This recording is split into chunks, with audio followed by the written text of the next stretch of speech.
Before development of the interstate highway system, passenger rail service enjoyed wide popularity. An interim study is examining the state-owned rail infrastructure with an eye toward restoring passenger rail between Oklahoma's two largest metropolitan areas. Several proponents argued passenger rail service is not only feasible, but can also turn a profit.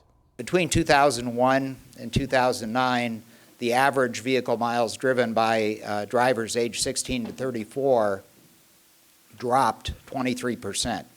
Public transportation use in that same period, in that same demographic cohort, is up 40%. And, you know, some skeptics have said, well, it's been tough times, we had a recession, a lot of these folks couldn't afford to buy a car, but when you cut against the data in terms of income levels, the trend is most pronounced among the most successful and economically affluent groups.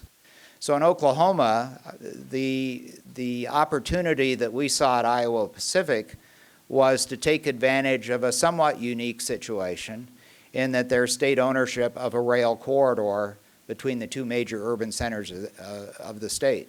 In most states, virtually all of the rail network between major urban centers is owned by private companies. Most of those are owned by large Class I freight railroads.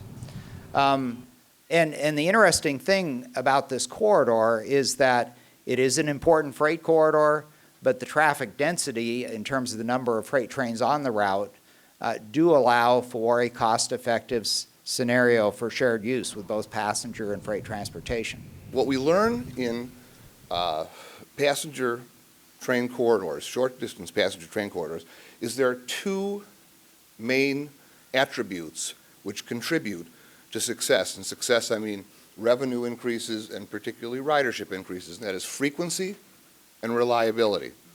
The trains don't have to go 150 miles an hour.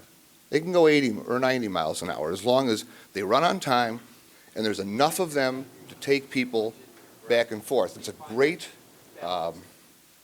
magnet for keeping people in your state and for attracting people to your state, particularly in cities that are looking to stabilize their economic bases and grow them. Our proposal included multiple daily services, 8 trains a day actually, each direction between the two cities during the week, high quality equipment.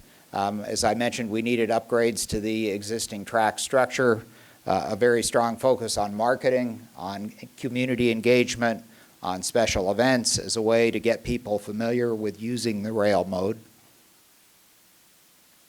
And we believe this approach is very innovative in that unlike many public transportation services, there was no revenue risk to the state of Oklahoma over the first 5 years. One train a day over a route places an enormous burden on that train service because it has to carry the entire overhead of the route.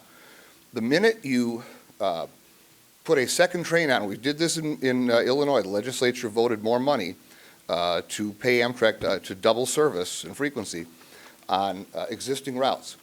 The second train doesn't cannibalize revenue and ridership for the first. The whole is greater than the sum of its parts, and in fact, we ended up with greater revenue and ridership, doubled, more than double, by doing this.